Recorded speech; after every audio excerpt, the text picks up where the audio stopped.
Well, GLP-1s, gas, and gut checks, the stuff they don't warn you about. Welcome to Tea Talk, everyone. I'm Danny Cade.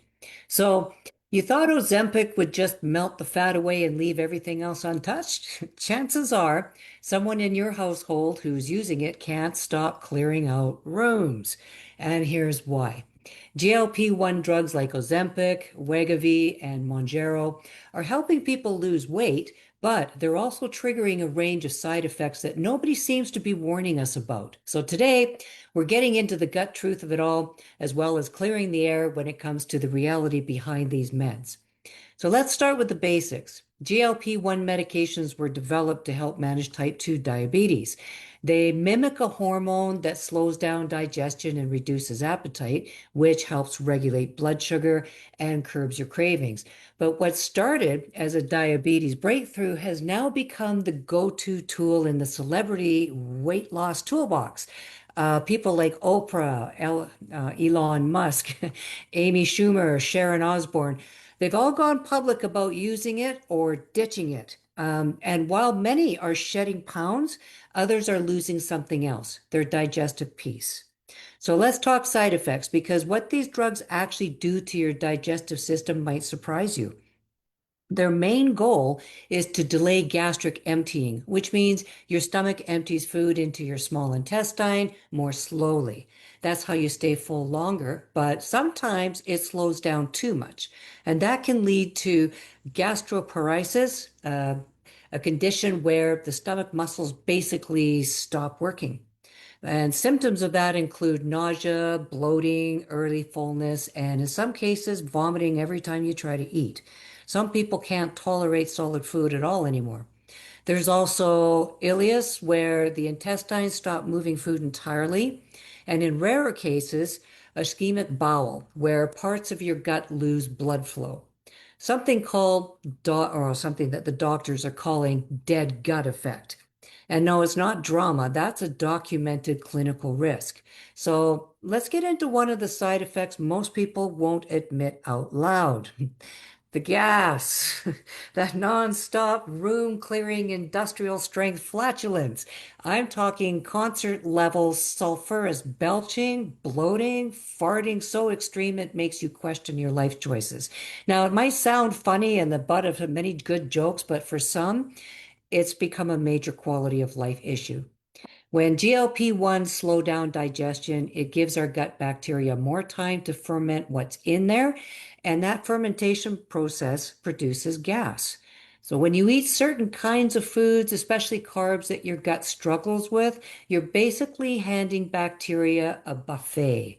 Things like beans, onions, garlic, wheat, dairy, apples, lentils, basically anything delicious.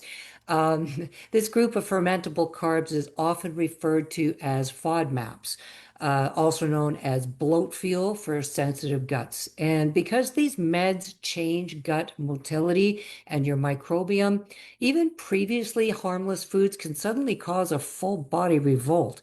So if you or your partner are on GLP-1s and experiencing that bloating, belching, and beyond, you're not alone. Another frustrating part is that some people experience constipation while others end up making multiple daily trips to the toilet. Now, these meds slow how food moves through the gut, but not always evenly, and that can lead to frequent pooping, urgency, or feeling like you never fully finished the job. Suddenly, you've got a second office in the bathroom, and it's because the drug changed your gut rhythm, microbiome, and stool consistency all at once.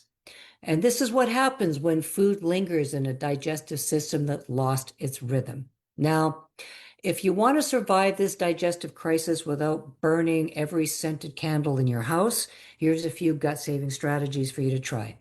You can start by taking digestive enzymes or over-the-counter anti-gas meds like simethicone to ease pressure, bloating, and reduce gas buildup. You can also try a low FOD.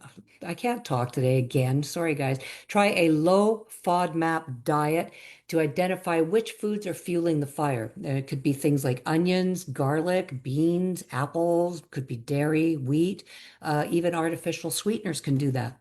So the goal isn't to avoid them forever, just long enough to figure out what your own personal triggers are. Okay, the third thing you can do is eat smaller, slower meals and chew thoroughly. See if that makes a difference. And the last thing I would, easy suggestion I have is consider prebiotics or probiotics to rebalance the gut bacteria, and it also helps to support digestion. Now, if you need help with any of that, drop the word gut and I'll share what's working well for many of my friends. Okay, so let's go higher up because the side effects aren't just coming from your gut. There's also the brain-gut connection. GLP-1 drugs don't just affect your appetite. They act on parts of the brain that control your mood, reward, and impulse. Some people report fewer cravings for alcohol or sugar, while others say they feel more anxious or emotionally flat. This is still being studied, by the way, but the mental and emotional effects vary from person to person.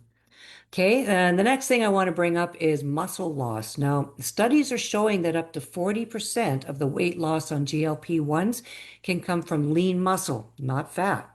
That means even as the number on the scale drops, your metabolism could be slowing down. With losing muscle mass comes fatigue, weakness, and a higher chance of weight regain if you ever stop using these meds. Finally, your gut microbiome, your internal ecosystem of bacteria, might also be changing. Early research suggests the GLP-1s alter the microbiome in ways we still don't fully understand, and that can ripple through your immunity, inflammation, digestion, and even mental health. So, in short, your whole system is being recalibrated. Now, to be clear, GLP-1s can be a powerful, even life-saving tool. I'm not here to bash them to death, but they are not a magical fix. They leave many stuck dealing with bloating, belching, gas, hogging the bathroom, or letting it collect dust, emotional shifts, fatigue, or other unexplained side effects. And too often, people aren't told the full story up front, just what the marketing team wants you to know. So talk to your healthcare provider. Ask those hard questions and pay attention to your gut, literally. Okay. If your house smells like the inside of a compost pile, maybe crack a window, keep a sense of humor, and know that you're not alone. Okay. So thanks for tuning in, everyone. And again, drop the word gut if you need help with supporting your gut, and I'd be happy to do that.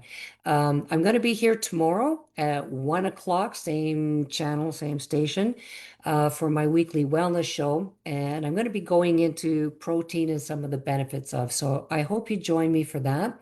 And otherwise, I hope you all have a wonderful day and take very good care. And remember to use digestive support. Bye for now, everyone.